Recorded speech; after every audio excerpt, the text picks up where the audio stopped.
Hey guys, I just wanted to make a video today. I actually have something kind of exciting. I'm super excited about it. I've got my quad has no motor tilt at all to it. I mean, they're flat. This is how most quadcopters are when you first build them. I mean, most people want them to be flat. They are easier to fly that way.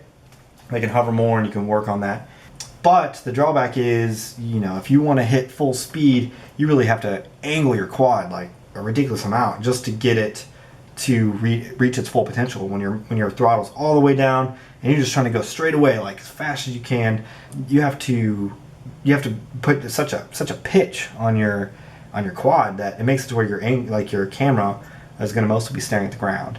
So that gets kind of annoying because if you counter that, right, and you adjust your camera all the way back and you now have your quad, you know, leaning as far over as it can and your camera can still see relatively good on the horizon, you basically lose the ability to levitate because and see the ground when you're on hover mode. So when you're just sitting there and you know you're leveling off, your camera's at such a high angle that you can't even see the ground. You don't even know how high you are. You don't know if you're about to run into something or somebody. It's a little bit terrifying, to be honest. So one of the things that I have picked up, or I had thought of, was to add some motor tilts. And I had a friend of mine print some off, and I was thinking, man, this would be great. I get some motor tilts. I think they're supposed to be 10 degree. Yeah, they're 10 degree.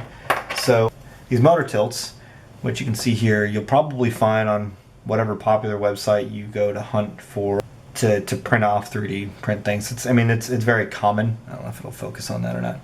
Focus. But yeah, I mean, I got these and I was like, man, this is gonna be sweet. So then I got them home and I started looking at them and I was like, okay, how do I mount these?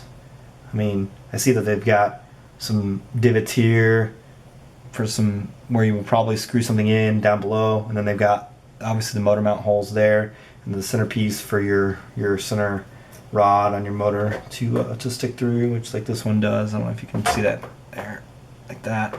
So I was like, man, I don't know exactly how I'm gonna mount these. So I started doing some thinking, some research, and I found out that these are 2 sets of screws to mount these to these arms, the way they're built. And I'm like, man, I just don't like that, because basically what that means is I have to screw something into this piece of plastic, and then I have to screw something else into the motor. So how would you do that? I mean, think about it. If you mount your motor on the bottom, right? So you have all your screws in there now. You've already tightened them down. It looks great. Now how are you going to put something in here to be able to mount it to this? I mean, I can't put a screwdriver there because there'll be a motor there, right? So I started thinking about it, man. I just hated it. I was like, man, this is the worst design ever. I don't know why someone would design it this way. Plus, if you were to build it that way and somehow you were able to get something in there to hold like a little locking nut or something, man, this is plastic. You know what I mean? Like this is a good chance that this is gonna break once I hit a really good tree. Or you know what I mean? Like once I run my quad into the ground like a couple times, these things are gonna start cracking and eventually we're gonna fail.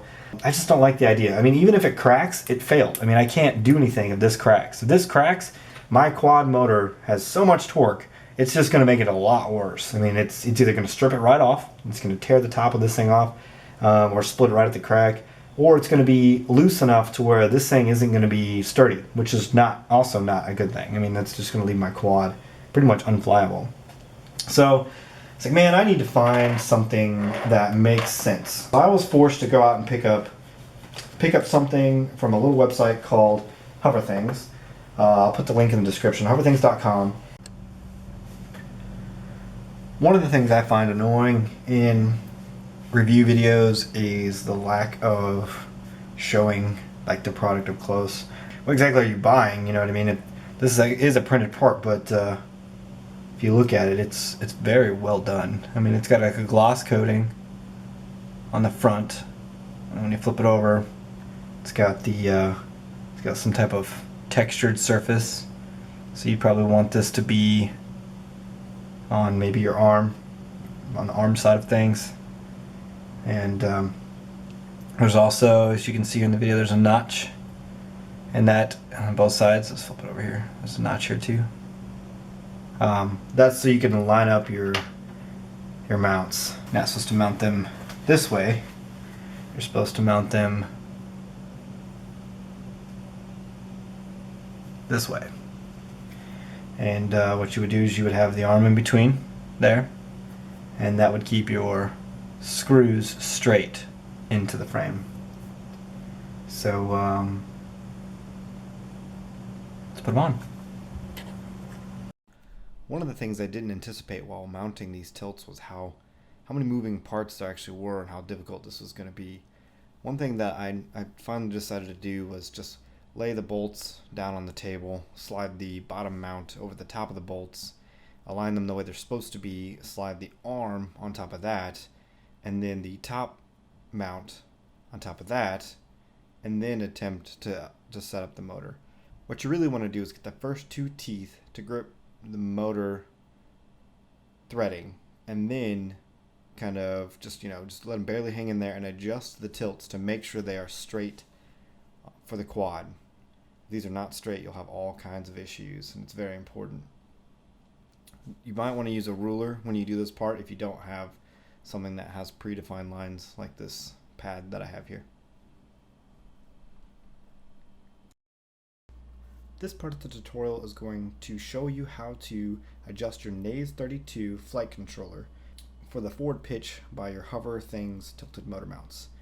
So the first thing we need to do is connect our quadricopter to your computer via USB.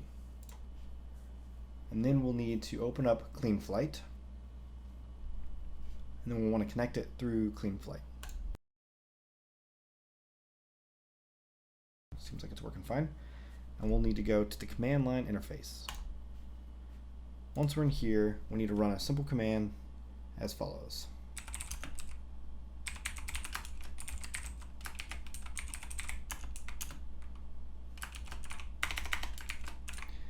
Set align board pitch equals +10.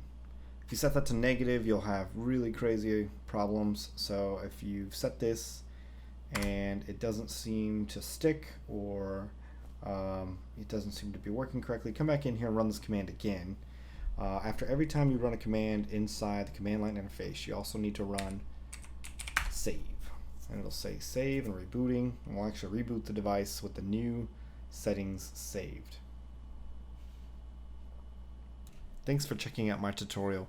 This is the first of many new tutorials and reviews to come from my channel. I'm going to be giving away a QAV 250 frame at 100 subscribers to one lucky winner.